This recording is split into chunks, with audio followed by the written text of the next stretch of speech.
Emmeline Pankhurst was born in Manchester, in the north of England, in 1858. Back then, British women couldn't vote in elections, but men could. Emmeline went to school in Paris, France. As she grew up, she became interested in politics and wanted to create a more equal society for women and men.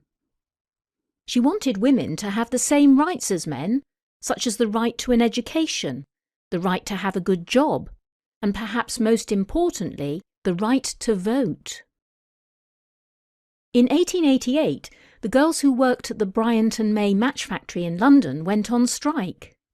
They stopped working and asked the owner of the factory to improve their terrible working conditions. They worked 14 hours a day and were fined for dropping matches on the floor.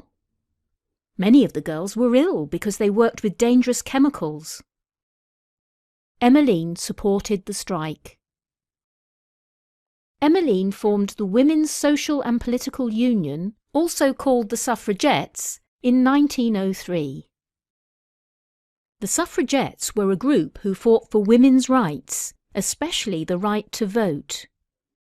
They published a newspaper called Votes for Women, which sold 20,000 copies a week.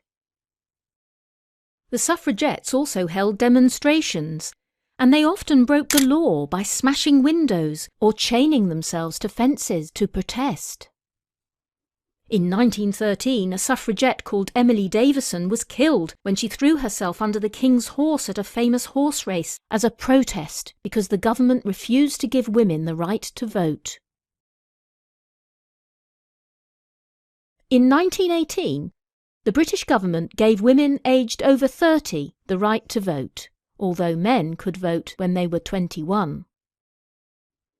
Women were finally allowed to vote at the same age as men shortly after Emmeline died, on the 14th of June 1928.